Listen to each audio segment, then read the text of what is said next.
Donc on n'a pas d'ouverture de banc.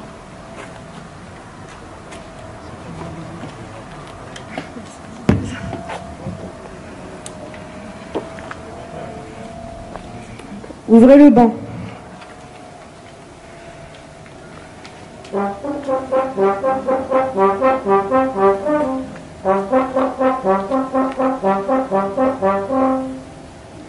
Dépôt de gerbes par l'ANACR et la municipalité de Tris-Saint-Léger.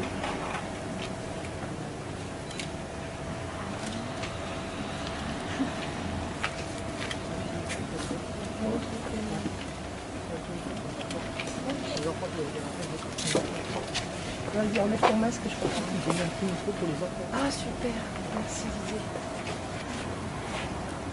C'est qui là,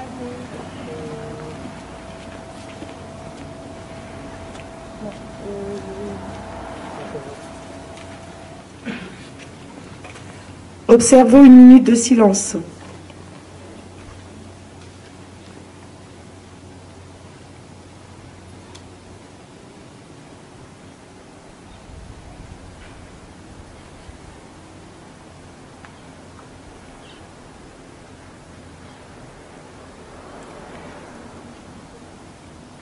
La sonnerie aux morts.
Lecture du message par Madame Monique Dupont, présidente de l'ANACR, pour les anciens résistants.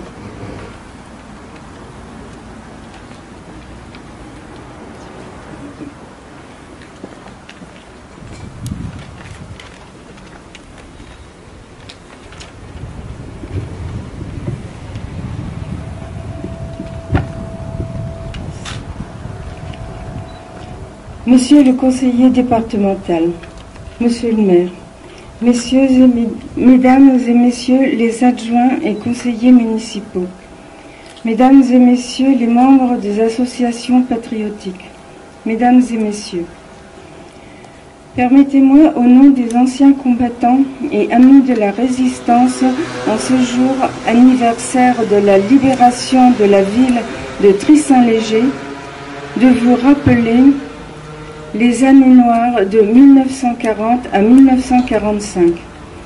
Ce sont les pires que la France dans son histoire ait connus. Pourtant, notre pays, rapidement vaincu, en son cœur, si rapidement humilié par un ennemi conduit par une idéologie barbare, retrouvait sa dignité avec des hommes et des femmes qui se sont ressaisis en résistant aux autorités allemandes, mais aussi au gouvernement du maréchal Pétain. En répondant à l'appel du général de Gaulle du 18 juin 1940, les résistants, qui étaient des gens simples, issus de toutes les couches de la population, d'opinions politiques et de croyances différentes, ils étaient tous venus de tout horizon, mais dont le seul but était de rendre à la France son honneur, sa dignité, sa liberté et son patriotisme. Ces soldats de l'ombre, en se battant contre la dictature, les barbares nazis, les policiers de Vichy et aux brigades spéciales dont ils étaient la cible, et lorsqu'ils les arrêtaient, les déportaient dans les camps de la mort, où ils les assassinaient après d'effroyables tortures. Ils étaient organisés, structurés, et devinrent une armée de combattants sans uniforme, mais dont l'efficacité était reconnue de tous. Ils ont participé activement par leur action à la libération de nos villages, de nos villes et de notre pays. L'héroïsme et le sacrifice des combattants de l'ombre provoquèrent l'admiration et imposèrent le respect. Parmi eux, 4 résistants tritois ont payé de leur vie leur attachement aux valeurs de la résistance. Ils s'appelaient Clotaire Collin, Jules Dupont, Marcel Drault, Fabien Dussart. En permettant de vaincre le nazisme, le racisme, l'antisémitisme, l'intolérance, les résistants ont fait naître l'espoir d'un avenir de paix, de bonheur, dans un monde meilleur. Mais l'histoire n'est pas un simple souvenir du passé. 76 ans après la libération, malgré les atrocités et les millions de morts de la Deuxième Guerre mondiale, les idées nazies, le racisme, l'antisémitisme, l'intolérance et le non-respect des droits de l'homme sont toujours d'actualité. Rappelons le souvenir de Jean Moulin, fondateur du Conseil national de la résistance, le CNR. Le 27 mai 1943, qui donna au monde une image d'une France unie et qui succomba aux tortures des bourreaux nazis. Face à ces dangers, il faut rester vigilant et transmettre aux générations actuelles et futures le devoir de mémoire sur cette période tragique de notre histoire. C'est par notre présence aujourd'hui et demain que le souvenir restera. Je terminerai en vous disant cette citation: entre le passé où sont nos souvenirs et l'avenir où sont nos espérances, il y a le présent où sont nos devoirs. Merci.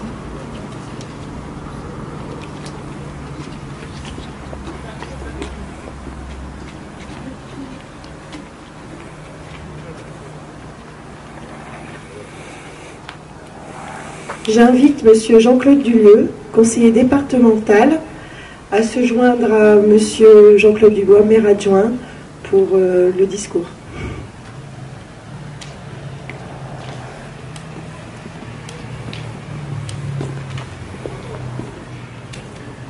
Permettez-moi tout d'abord d'excuser notre maire, Monsieur Dominique Savary, qui est actuellement en convalescence pour quelques jours.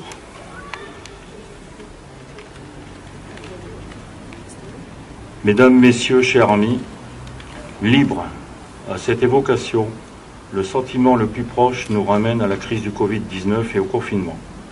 Ces moments hors du temps, qualifiés de guerre, n'ont pourtant que peu de similitudes, et ce n'est la mobilisation sans faille des soignants et de la classe populaire tant aujourd'hui qu'hier.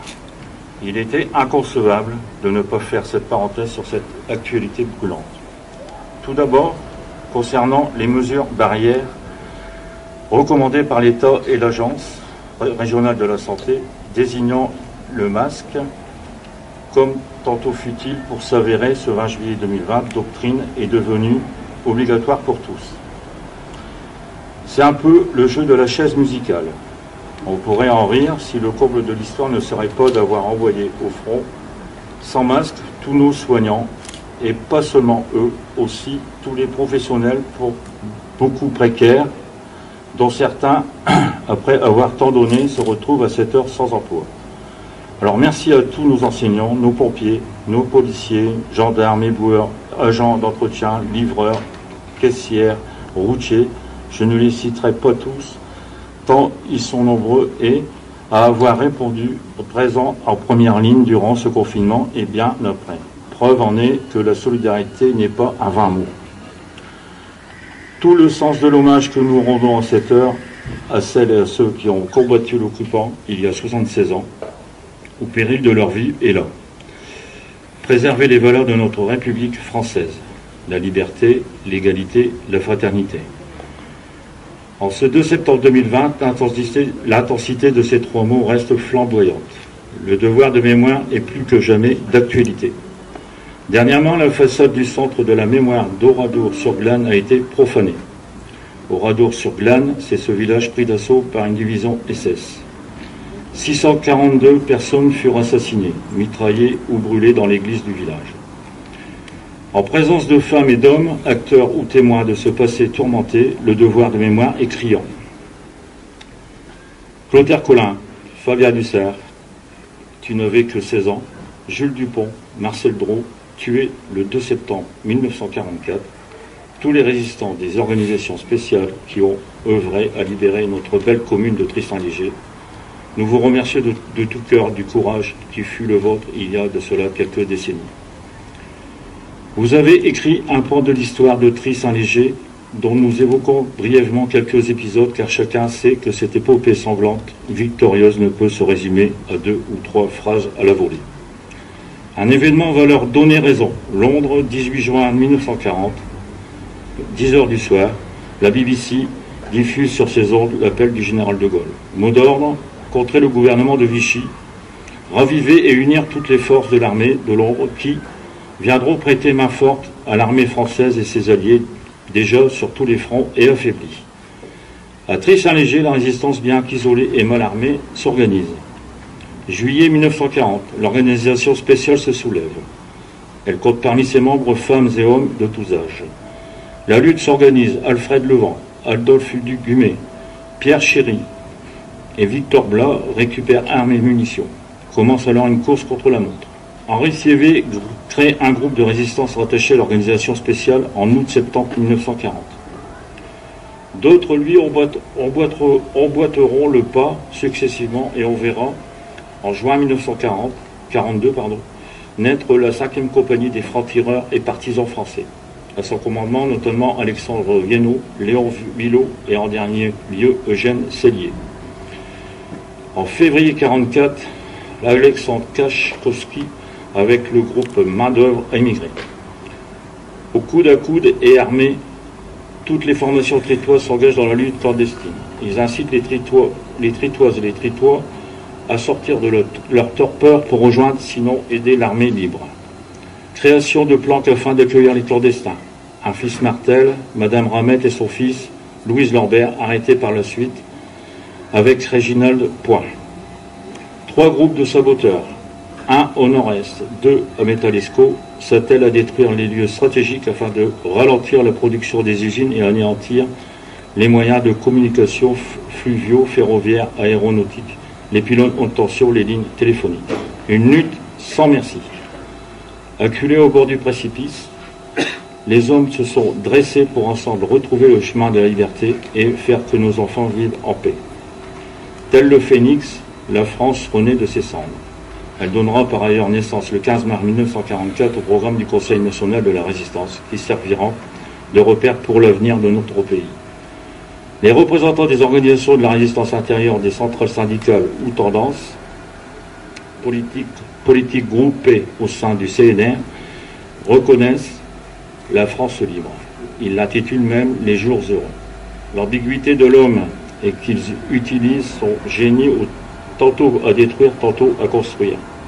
Dès lors que sont révolues les guerres, ils excellent alors à vivre en paix. Du siècle passé à nos jours, il existe encore des héros. Merci à nos héros du siècle passé et aussi à tous nos héros de cette année. Merci à toutes et tous de votre présence et de votre attention. Et avant de nous ravir les talents de notre fanfare municipale pour nous jouer l'hymne national, et ensuite nous retrouver pour un moment convivial à la salle des fêtes du centre. Merci. Donc il y a Nérina qui va lire un texte en hommage au témoignage d'Aristide Lemoine.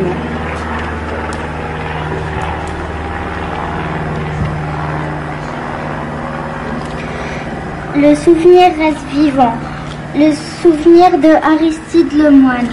Notre concitoyen Aristide Lemoine a confié en 1988 son témoignage sur cette période noire de notre histoire et de son histoire personnelle.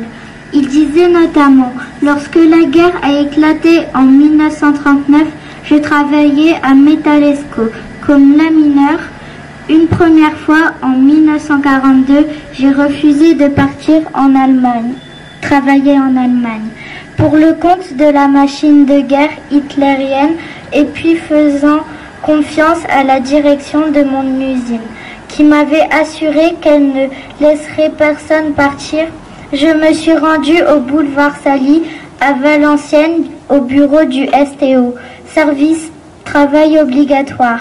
À partir de là, tout a été très vite. J'ai été affectée dans une usine en Allemagne. La journée de travail commençait à 6 heures pour se terminer à 18 heures. Avec plusieurs camarades, nous avons tout fait pour ralentir la production. C'est là qu'a commencé le calvaire. J'ai été emmenée en prison, puis dans un camp dépendant de Buchenwald et d'autres lieux de détention. Les conditions de vie étaient épouvantables. J'ai eu de la chance de rester en vie. Lorsque je suis revenue, je ne pesais que 42 kilos. J'avais le crâne rasé et je portais l'habit rayé de prisonnier.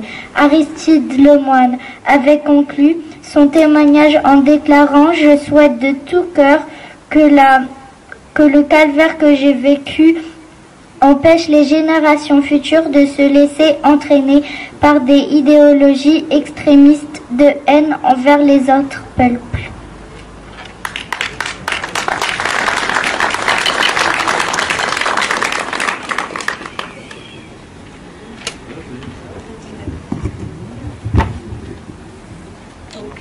Dylan, tu vas nous lire un texte en l'hommage de Cécile Roltanguy.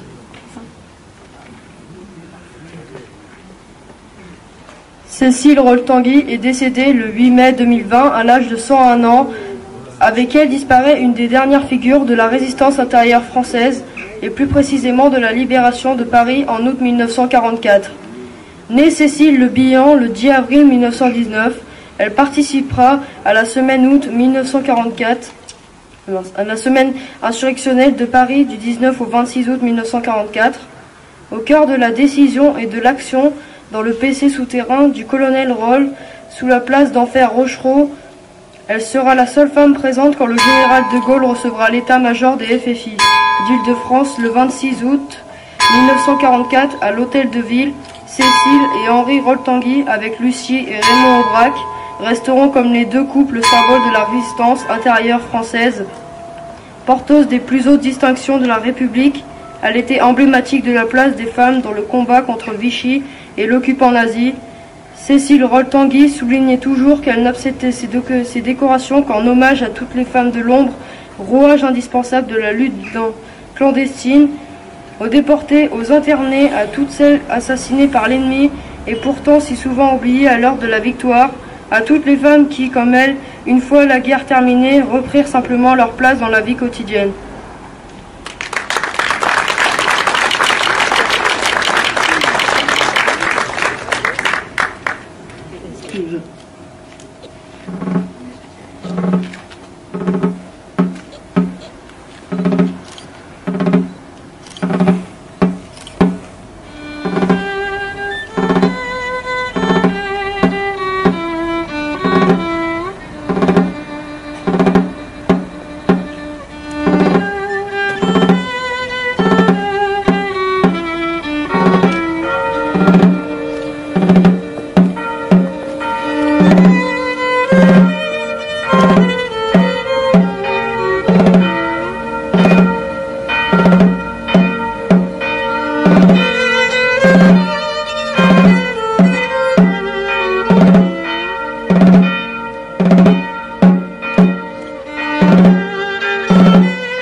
J'invite à nouveau Monsieur Dubois, maire adjoint, ainsi que Monsieur Duleux, conseiller départemental, pour faire de mettre à l'honneur Madame Dupont Monique pour sa médaille de la jeunesse et sport et son engagement associatif.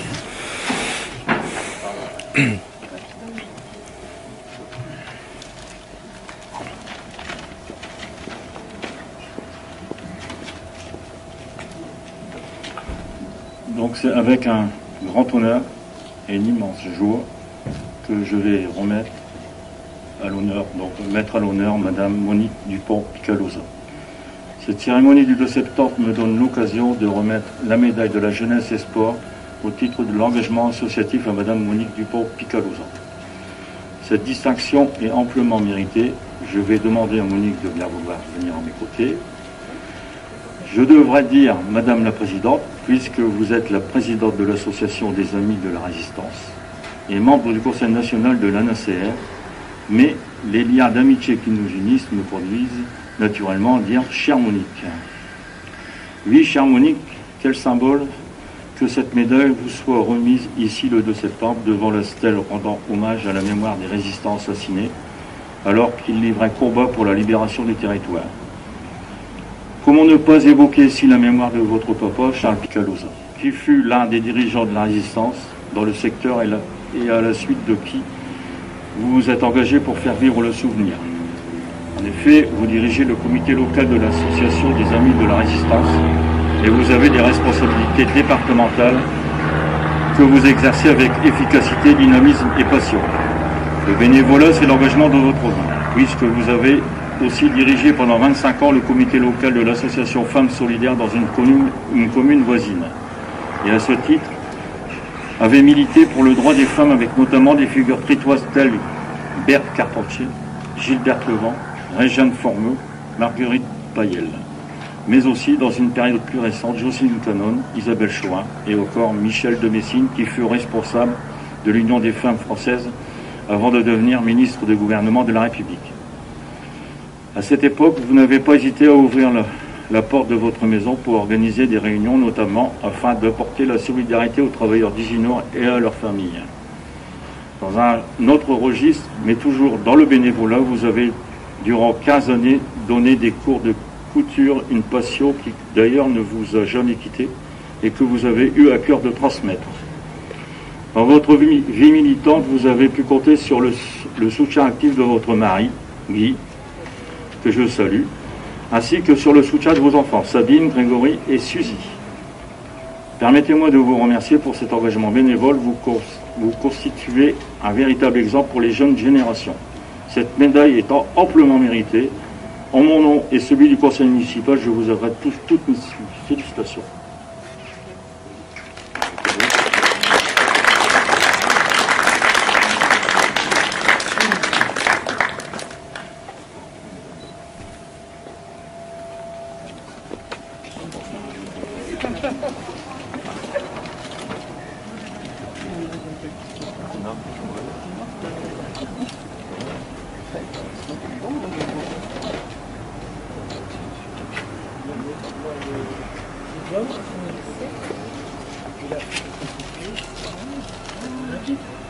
Ouais, le petit. Voilà. C'est bien. Photo.